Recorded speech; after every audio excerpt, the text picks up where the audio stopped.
Hello, good morning. भारतीय संस्कृति कहती है कि जो शरण में आया हो उसकी रक्षा अवश्य करनी चाहिए। यही मनुष्य का धर्म है, यही मानवता है। इसी आधार पर आज हम कहानी पढ़ेंगे शरणागत। सबसे पहले हम लोग इसके शब्द के अर्थ देख लेते हैं। यहाँ कर्मण्य शब्द का मतलब है काम लायक। अकर्मण्य यानी जो काम लायक ना हो। ढोर यानी पशु। आगंतुक यानी जो आया हुआ है। ठंडी छुरी छू जाना मानो मृत्यु निकट हो। तो अब हम लोग देखते हैं कहानी, जिसके लेखक हैं वृंदावन लाल वर्मा और इनका जन्म बताया गया है यहाँ पर 9 जनवरी 1989 को मऊ रानीपुर, झांसी, उत्तर प्रदेश। और इन्होंने जो कुछ भी लिखा है ज़्यादातर ऐतिहासिक पृष्ठभूमि पर आधारित है और इस तरह से वीरता का रंग इनकी रचनाओं में ज़्यादा दिखता है। भारतीय संस्कृति की विशेषताओं का भी रंग इनकी रचनाओं में दिखता है। तो आइए हम लोग देखते हैं कहानी शरणागत, जो कि इस प्रकार है। मैं कहानी का सार बताते हुए इसके उद्देश्य पर चर्चा करूँगी। तो रज्जब कसाई रोजगार कर ललितपुर लौट रहा था। रास्ता सुनसान और भयानक था।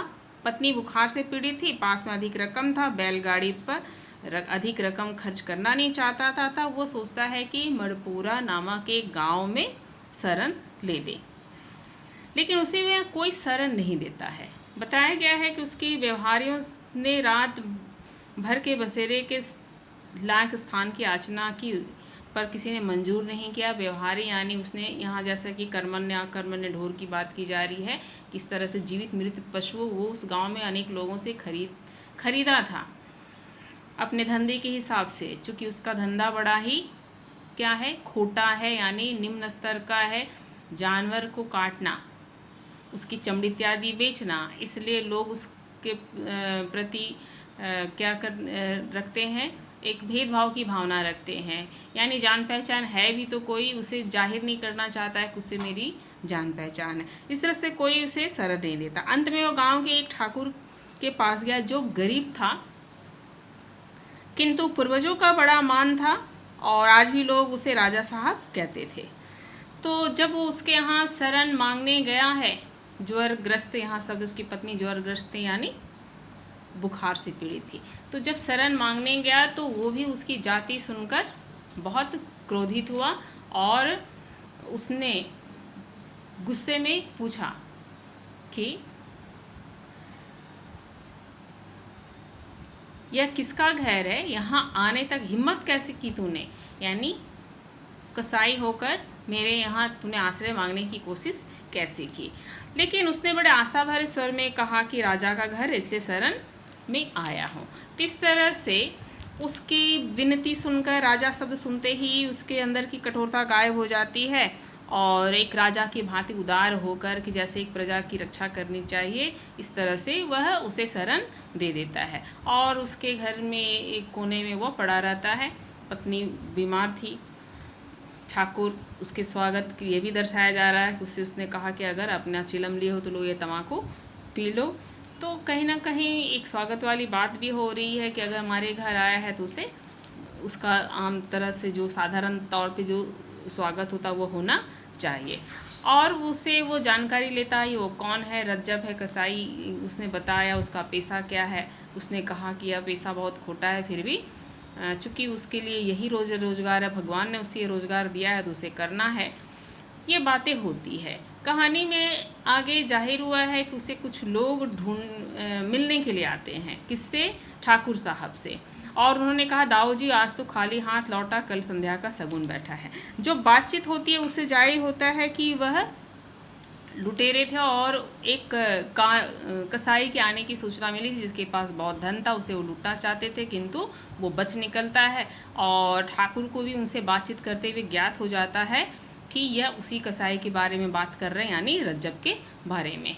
चूँकि ठाकुर जो है वो उनका मुखिया है, वो भी लुटेरा ही है, लेकिन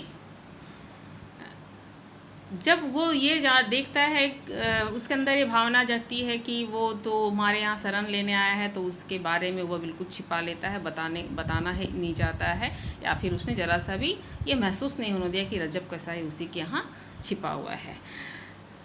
अब सुबह हुआ तो ठाकुर से चूँकि यह तय हुआ था रजब का कि सुबह होते ही इन पाँव फटने से पहले ही वो निकल जाएगा, क्योंकि लोक निंदा के डर से वह सूर्योदय के बाद तक रुकने की इजाज़त नहीं देना चाहते थे। अब जैसे भी हो वो निकला, उसकी पत्नियां भी ठीक नहीं हुई थी, फिर भी वह जाने के लिए गाड़ी तय करता है। हवा बहुत तेज़ थी तो कुछ देर रुक कर के जाना चाहता है, तो गाड़ी वाले से भी कुछ वाद विवाद होता है कि अभी चलना है, कब चलना है इत्यादि, और अंत में जब उसकी थोड़ी कपकपी बंद हुई तो गाड़ी वाले को चलने की इजाज़त देता है।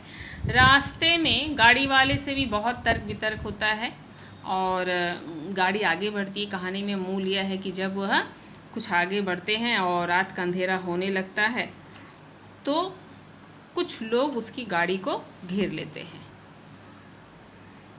और उसका धन छीनने, उस पर लाठी तान देते हैं, उससे उसका कमाया हुआ धन मांगते हैं। जब एक लठैत उसके ऊपर लाठी तानता है तो उसने बताया कि वह रज्जब कसाई है और उसका नाम रज्जब है और वह कसाई है, बहुत अधिक धन नहीं है, उसकी पत्नी बीमार है, उस पर दया कर। यह सुनकर के लठैत थोड़ा धीमा पड़ जाता है और अपने साथियों से भी कहता है कि इसे कसाई का धन नहीं लेंगे, नीचे उधर आओ।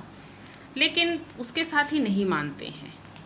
उसे बहुत जो पहला लठैत जो था, मुखिया जो था उन लोगों का, वो समझाने का प्रयास करता है, लेकिन जब नहीं मानते हैं तब वो लठैत एकदम से अपने साथियों से ही भिड़ जाता है और उन्हें फटकारते हुए कहता है कि सब लोग अपने घर जाओ, राहगीरों को तंग मत करो, ठीक है।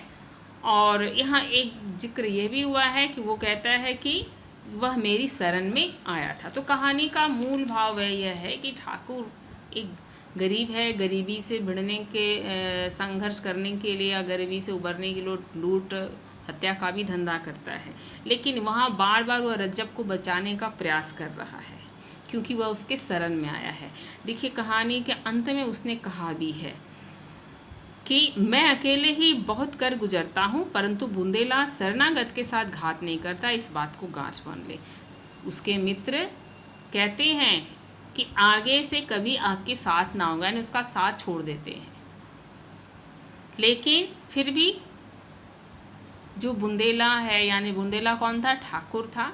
ठाकुर यानी वो राजा जो गरीब जिसके यहाँ शरण लिया था, वो अंततः कड़ा रहता है, साथियों साथ छोड़ अकेला पड़ गया जीवन में, लेकिन फिर भी वो अपने इस धर्म के रास्ते से नहीं हटता है। कौन सा धर्म? कि शरणागत की रक्षा करनी चाहिए। यहाँ तक कि उसने गाड़ी वाले को भी वह डांटते हुए कहता है कि ठिकाने तक पहुँचा आना तब लौटना, नहीं तो अपनी खैर मत समझियो। तो इस तरह से यह कहानी जो है शरणागत की रक्षा करनी चाहिए, यही मनुष्य का धर्म है, इस बात का संदेश देती है।